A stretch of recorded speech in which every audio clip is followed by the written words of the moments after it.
میں گاؤں میں رہتا تھا اور وہ گرمیوں کی چھٹیاں گزارنے ہمارے گاؤں آیا کرتی تھی۔ اس وقت ان لوگوں کے پاس کار ہوا کرتی تھی۔ وہ کار میں آتی اور میں اسے دیکھتا رہتا۔ جس گھر میں وہ آیا کرتی تھی اس کا کزن میرا دوست تھا۔ ہم سب بچے ایک ساتھ کھیلا کرتے تھے، وہ بھی ہمارے ساتھ کھیلا کرتی تھی۔ ایک ساتھ کھیلتے کھیلتے ہم اچھے دوست بن گئے اور پوری چھٹیاں ہم خوب کھیلا کرتے تھے۔ پھر اس کی چھٹیاں ختم ہو گئیں تو جاتے وقت میں نے اسے بولا اگلی بار ضرور آنا، تو وہ مجھے کار میں بیٹھے بولتی ہے ہاں اگلی بار ضرور آؤں گی۔ میں بھی گاؤں کے سرکاری اسکول میں پڑھ رہا تھا، لیکن مجھے تو ہر سال بس چھٹیوں کا انتظار رہتا تھا۔ ایک سال گزر گیا اور پھر سے اسکول میں چھٹیاں ہو گئی۔ وہ پھر سے چھٹیاں گزارنے گاؤں آئی۔ میں بہت خوش تھا، اس بار ہم اور اچھے دوست بن گئے اور وہ میرے لیے شہر سے ایک تحفہ بھی لائی تھی جو آج تک میں نے سنبھال رکھا ہے۔ چھٹیاں ختم ہوئیں اور وہ واپس چلی گئی۔ اس بار مجھے اس سے شدت والا پیار ہو گیا۔ میں نے سوچا کہ اس بار اسے بتا دوں گا کہ میں اسے بہت پیار کرتا ہوں۔ بہت زیادہ انتظار کرنے کے بعد آخرکار یہ سال بھی ختم ہو گیا اور وہ پھر سے گاؤں آئی۔ اس بار وہ بہت پیاری لگ رہی تھی۔ میں اس سے ملا اور میں نے اسے پرپوز کر دیا۔ وہ بہت خوش ہوئی اور خوشی کے مارے میرے گلے لگ گئی۔ وہ میری زندگی کا سب سے یادگار لمحہ تھا جو میں آج تک نہیں بھول سکا۔ ساری چھٹیاں ہم نے ایک ساتھ گزاری اور ہم نے بہت ساری باتیں کی۔ اس بار چھٹیاں اتنی جلدی گزر گئیں کہ پتہ ہی نہیں چلا۔ وہ واپس چلی گئی اور میں پھر سے اس کا انتظار کرنے لگا۔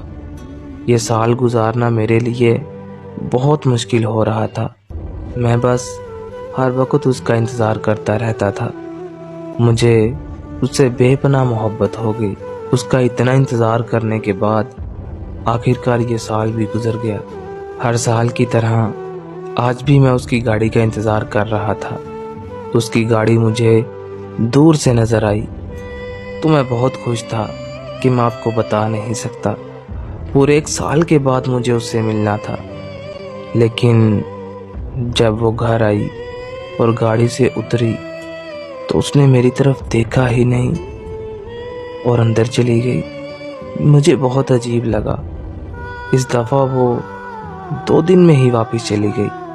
نہ اس نے مجھ سے بات کی، نہ میری طرف دیکھا۔ میں بہت پریشان ہوا۔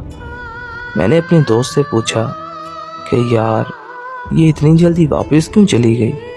تو اس نے مجھے بتایا کہ وہ کہتی ہے کہ تم اس کے قابل نہیں ہو، وہ تمہیں مکمل طور پر چھوڑ چکی ہے۔ یہ بات سن کے میں تو اپنے ہوش ہی کھو بیٹھا۔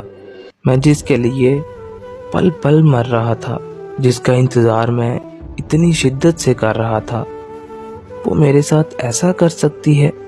میرے پاس اس سے رابطہ کرنے کا کوئی ذریعہ نہیں تھا۔ میں نے اپنے دوست کو بولا کہ چلو شہر اس کے گھر چلتے ہیں۔ جب ہم اس کے گھر پہنچے تو اس نے ملنے سے انکار کر دیا، لیکن مجھے اس سے بات کرنی تھی۔ ہم 2 دن تک شہر میں رہے۔ ایک دن وہ کام کے سلسلے میں گھر سے باہر آئی تو وہاں میری اس سے بات ہوئی۔ میں نے ہر ایک بات اس سے بتائی، لیکن وہ ایک ہی بات کہہ رہی تھی کہ مجھے بھول جاؤ، لیکن میں اسے کیسے بھول سکتا تھا؟ اس کے بعد ہم گاؤں واپس آ گئے۔ میں نے کسی طرح اس کا نمبر ڈھونڈ لیا۔ میں نے اسے میسج کیا تو اس نے مجھے کہا کہ مجھے آپ سے کوئی بات نہیں کرنی اور مجھے بلاک کر دیا۔ میں نے دوسرے نمبر سے اسے میسج کیا، اس کے ترلے ڈالے کہ مجھ سے تھوڑی سی بات کر لیا کرو، تو وہ مان گئی۔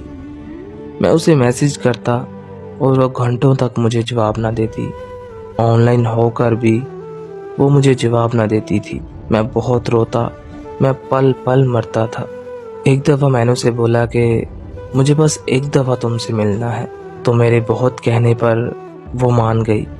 سردیوں کا موسم تھا، میں اسے ملنے چلا گیا۔ صبح 9 بجے میں اس کے گھر کے باہر تھا۔ میں نے اسے میسج کیا لیکن اس نے کوئی جواب نہیں دیا۔ سارا دن میں اس کا انتظار کرتا رہا۔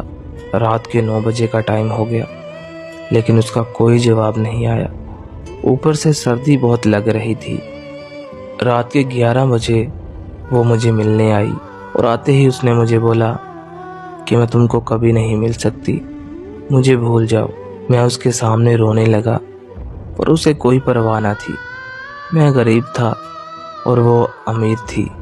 پھر میں نے بھی اسے بول دیا کہ آج سے تم آزاد ہو میری طرف سے۔ اتنا کہہ کر میں واپس آ گیا۔ آج 3 سال ہو گئے ہیں۔ ایسا نہیں ہے کہ میں اسے یاد نہیں کرتا، میں اسے بہت یاد کرتا ہوں۔ بس میری غریبی کی وجہ سے میں اسے حاصل نہیں کر پایا۔